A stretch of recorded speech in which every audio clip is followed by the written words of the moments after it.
Hey guys, what's up? Today, ang topic natin ay conditional formatting.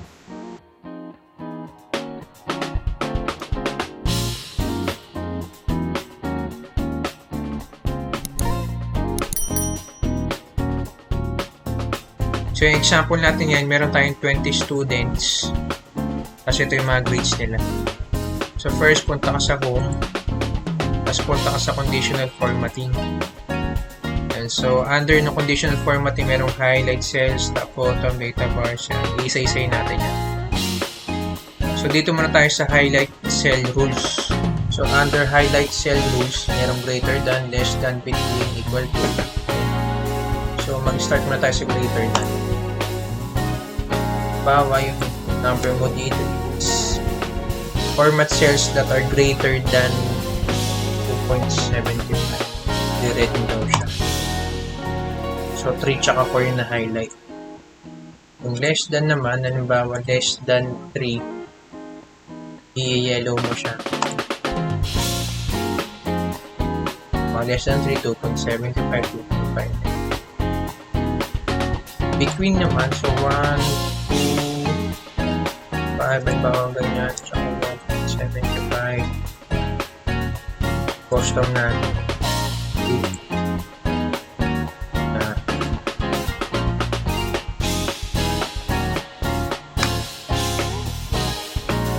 So, halimbawa naman yung equal to, bawa 1. Custom ulit natin. So, bright yellow naman siya.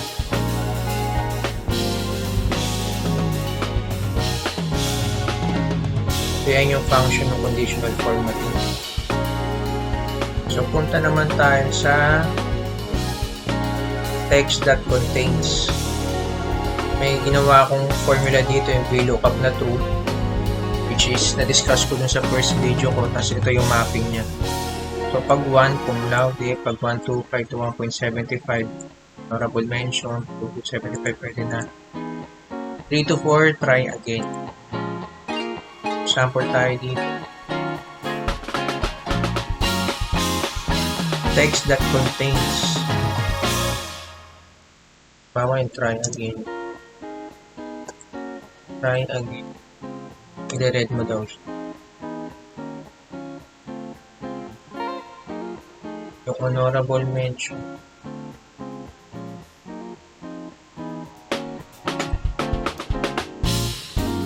Okay, ano mo siya?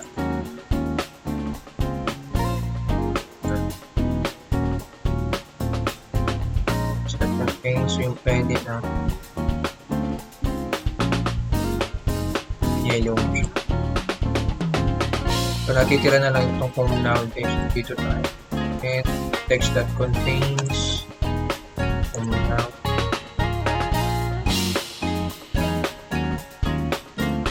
Bright yellow. Yan. So, magiging ganyan yung itsura. Okay. So, next naman natin is yung date naman. So, unlike nyo ulit yung cell nyo. Date code. Bawa yesterday, i-red mo siya.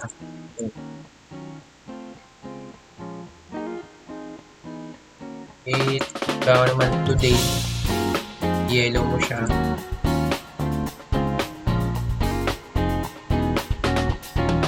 Tomorrow, green mo siya.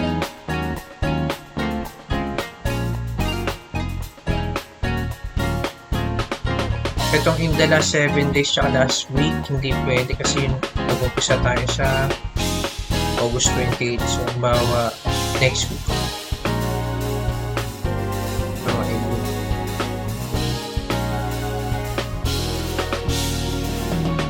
Next month.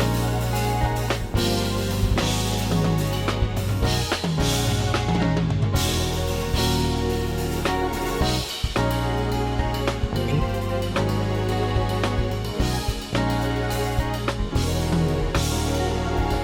So, yung next naman natin is duplicate values. So, halimbawa dito tayo sa data na to.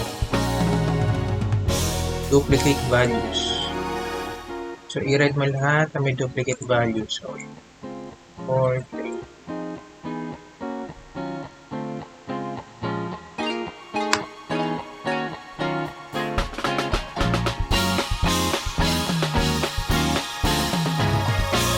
So, next naman natin is yung top tsaka bottom rules. So, umpisa muna natin dito.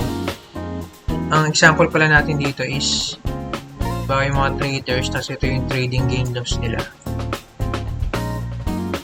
Okay, so top 10 items. I-read down. Out of 25, 1, 6, 7, 8, 9, 10. Yung difference naman ng top 10 sa top 10%.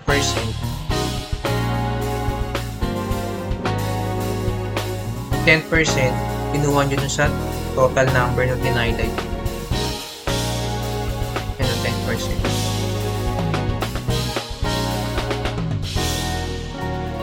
Bago gawin mo 12 to magiging tatlo na yung highlight nya. O para i-proof tayo sa bawat 12%.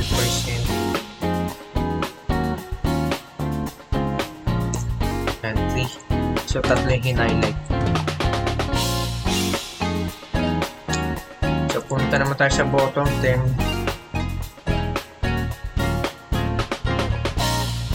Bottom 10.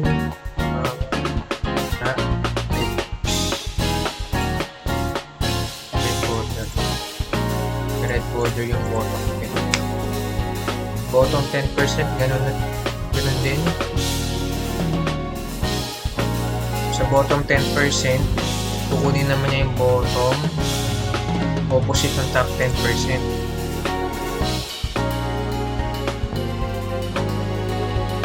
So, continued mo ulit naman. Pag average,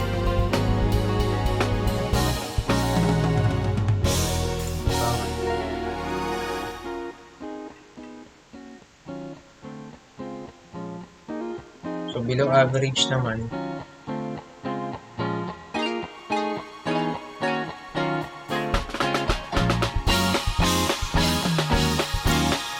so yan yung difference nung sa top yung bottom rules.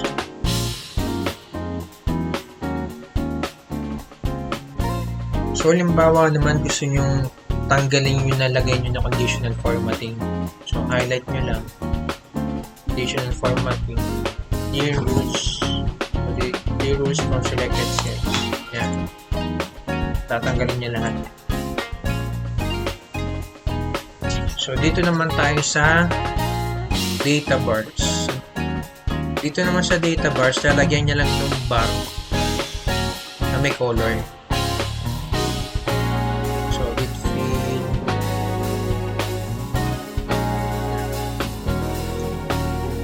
Color scale naman, ganun din. Depende kung anong trip yung kulay dyan. Sa icon sets, bawa yan. So kung mapapansin nyo yung 1, naka-downward yung arrow niya kasi yung default natin yung 1, lowest value siya. Yung 4, yung highest value.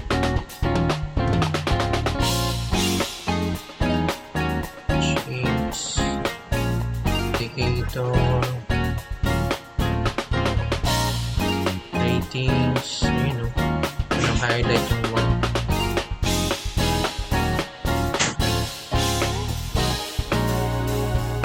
So, depende kung anong style yung gusto mo.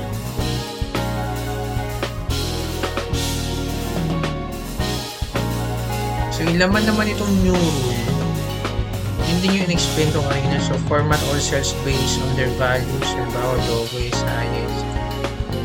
Ito, cell that contains, ito yung usually na nagagamit dito sa conditional formatting and specific text, cell value, and then greater than this na.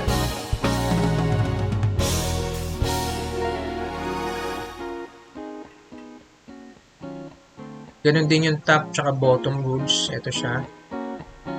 Below average, yan din yan. Tapos unique tsaka duplicate values. So unique, bawa ito.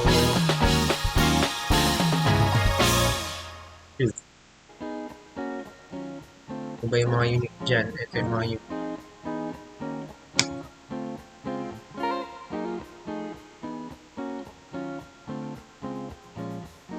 halimbawa naman yung duplicate. So, na-try na natin kanina yung duplicate. So, na-read mo yan. Yan, pa-duplicate. Okay, tapos clear ulit natin to.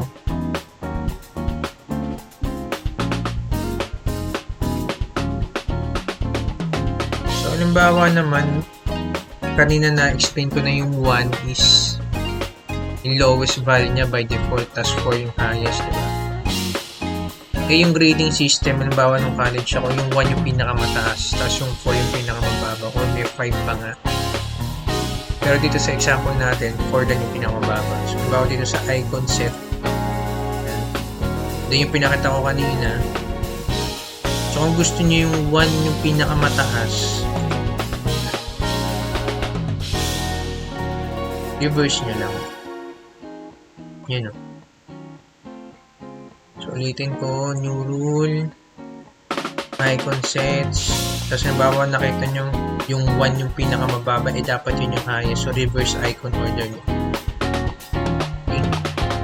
So, same lang din sa data validation. Itong conditional formatting, meron din siyang use a formula to determine which cells to format. Okay, so, natin yan. Halimbawa, ito yung gusto nating lagyan ng conditional formatting. Use a formula. So, halimbawa, C1 greater than 0.75. Muna ko rin.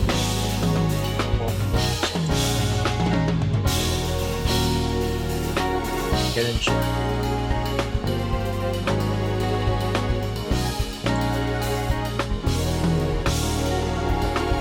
So, lastly, yung manage rule. Dun sa manage rule, pwede ka magdagdag o kaya ng new rule, edit, or delete rule.